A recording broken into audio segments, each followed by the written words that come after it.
अगर कोई हस्बैंड अपनी वाइफ का वो दूध पिए तो सुनने में ये कितना अजीब सा लगता है ना। वो ब्रेस्ट मिल्क जिसको नेचर ने इसलिए बनाया है कि वो नन्ही सी जान जिस दुनिया में आई है उसको नरिश कर सके, उसको बड़ा कर सके और उसको प्रॉपर न्यूट्रिशन दे सके। बट बहुत सारे पतिदेव ऐसे होते हैं जो इतने खास फैंटेसी रखते हैं कि वो अपने बच्चे के साथ साथ अपनी वाइफ का ब्रेस्ट मिल्क सब करते हैं। ऐसे काम अक्सर वो पुरुष करते हैं जिन्हें खास तौर पे अपनी पत्नी का या कोई भी औरत की जो ब्रेस्ट है वो उनको बहुत पसंद होती है। बहुत ज़्यादा फैंटेसी रखते हैं वो कोई भी फीमेल के ब्रेस्ट को लेके। किसी को उनके निपल्स बहुत पसंद होते हैं, किनको उनका दूसरा हिस्सा या किसी को उनका पूरा का पूरा ब्रेस्ट। और अक्सर जब भी कोई औरत माँ बनती है तो शुरू में जब ब्रेस्ट मिल्क प्रोडक्शन बहुत तेज़ी से होता है, बहुत फास्ट होता है ना, तो शुरू के जो 2-3 महीने होते हैं उसमें ब्रेस्ट जो होती है ना वो फुलर दिखती है, यानी कि एकदम सुडेल गोल और दिखने में बहुत ज़्यादा आकर्षित लगता है। सबको ना भी हो, पर जिन मर्दों को उनकी पत्नी के ब्रेस्ट में बहुत ज़्यादा ही अट्रैक्शन है या फिर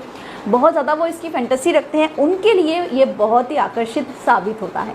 और इसीलिए जितना वो ब्रेस्ट उस टाइम पे सुडेल होता जाता है, दूध भरती जाती है ना, मर्द के जो फैंटेसी होते हैं वो भी धीरे धीरे डेवलप भी होते हैं। ये सबके लिए ना भी हो, बट मैक्सिमम केस पे जिन मर्दों को अपनी ही वाइफ की ब्रेस्ट मिल्क को पीने की आदत है या वो ऐसी फैंटेसी रखते हैं, उनमें यही ज़्यादातर पाई जाती है। अदरवाइज आई डोंट थिंक कि कोई भी मर्द अपनी वाइफ का ब्रेस्ट मिल्क सक करे। बट सवाल ये आता है कि क्या इससे कोई भी नुकसान है, मतलब कि क्या हस्बैंड को इससे कोई नुकसान होगा या वाइफ को इससे कोई नुकसान होगी या फिर उनके बच्चे को क्या इससे कोई नुकसान होगा, वही हम थोड़ा सा आगे डिस्कस कर लें। सबसे पहली बात कि मैं पहले ही कह चुकी हूँ, हम सभी जानते हैं कि ब्रेस्ट मिल्क जो होता है वो अमृत होता है बच्चे के लिए।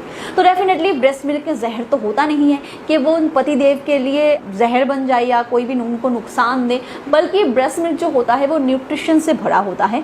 बट ये एक हस्बैंड के पेट को भरने के लिए या उनको न्यूट्रिशन देने के लिए कोई काम नहीं आता, क्योंकि सफिशिएंट नहीं होता एक एडल्ट मेल के लिए। तो पतिदेव को तो कोई नुकसान होने वाला नहीं है, क्योंकि कहीं ना कहीं वो अमृत पी रहे हैं। उनको इससे कोई फ़ायदा भी नहीं पहुंचता, क्योंकि ना इससे उनका पेट भरता है, ना तो उनके बॉडी में उस लेवल पे जिनकी उनकी रिक्वायरमेंट है उनके बॉडी में न्यूट्रिशन जाती है। बट ये आइडियल होता है उस बच्चे के लिए। तो जाहिर सी बात है कि अगर कोई मर्द अपनी फैंटेसी को पूरा करने के लिए अपनी वाइफ के मिल्क को पी रहे हैं तो इतना सावधानी उन्हें रखना चाहिए कि वो इस लेवल पे शक ना कर ले कि उनके बच्चे के लिए सफिशिएंट मिल्क बची ना रहे। यानी कि बॉडी भी एक लिमिट तक एक टाइम पे प्रोडक्शन देती है। इस वक्त फीमेल की बॉडी थोड़ी सी थकी होती है, उस टाइम पे एक छोटे बच्चे के लिए जितना रिक्वायरमेंट होता है बॉडी उतना ही ब्रेस्ट मिल्क प्रोडक्शन करती है। फिर धीरे धीरे बच्चा भी बड़ा होने लगता है, प्रोडक्शन भी धीरे धीरे बढ़ने लगती है और एक टाइम पे फिर घटना शुरू हो जाता है। तो अगर आपका पतिदेव जो है या फिर आप अपनी वाइफ का जो ब्रेस्ट मिल्क है उसको सक करते हो तो इतनी सावधानी आपको रखनी चाहिए कि वो एक लिमिट तक रहे, यानी कि आपके बच्चे को कभी भी भूखी ना बैठी रहनी पड़े। जब भी उनके बच्चे को रिक्वायरमेंट हो बच्चा पेट भर के दूध पी सके, क्योंकि एक जवान मर्द की जो सकिंग पावर होती है ना, डेफिनेटली एक बच्चे के सकिंग पावर से बहुत ही ज़्यादा होती है, 10 गुना 20 गुना ज़्यादा। तो एक बच्चा जितने तेज़ी से एक ब्रेस्ट मिल्क को सक करता है उससे 20 गुना ज़्यादा एक जवान मर्द उस ब्रेस्ट मिल्क को सक कर लेगा। तो इसीलिए जब एक जवान मर्द उस ब्रेस्ट मिल्क को सक करता है तो बहुत तेज़ी से दूध निकलना शुरू होता है और फिर ख़त्म भी। तो फैंटेसी को पूरा करने के लिए अगर आप एक्सेसिव दूध सक कर लेते हो तो इससे बच्चे के लिए वो इनसफिशिएंट हो सकता है, तो इतना ध्यान रखना ज़रूरी है। दूसरी बात, बहुत बार आफ्टर डिलीवरी जो मदर होते हैं, जो न्यू मॉम होती है, उनके जो निपल होते हैं ना वो क्रैक हो जाती है। बहुत बार शुरू में जब बच्चा उसको सक करता है तो ऊपर की चमड़ी वो निकलना शुरू होती है, जिसकी वजह से दर्द उन्हें महसूस हो सकता है। अब बच्चे के तो दांत नहीं होते, तो जाहिर सी बात जब बच्चा उसको सक करता है ना तो हाँ, सक करने की वजह से उनको दर्द हो सकता है, बट उनके दांत नहीं चुभते। बट वही निपल अगर उनके हस्बैंड सक करे तो हो सकता है कि दांत उनको चुभे और इससे उनके माँ को दर्द हो, यानी कि उनकी वाइफ को दर्द हो।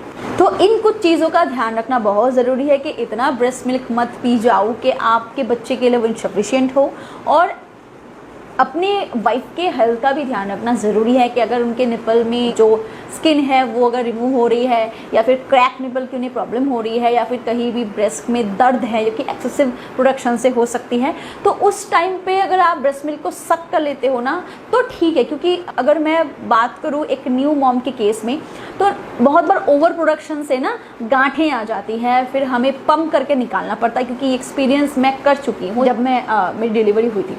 तो उस टाइम पे अगर आप ब्रेस्ट मिल्क सक कर लेते हो तो वो फेंकना भी नहीं पड़ता और मदर के बॉडी के लिए आइडियल होता है, तब वो ठीक है। क्योंकि उस टाइम पे प्रोडक्शन की भी एक लिमिट बन जाती है और एक बैलेंस भी बन जाता है। बट हेल्थ का ध्यान रखना ज़रूरी है, ओवर सक नहीं करनी है, बच्चे के लिए इनसफिशिएंट प्रोडक्शन नहीं बनाना है।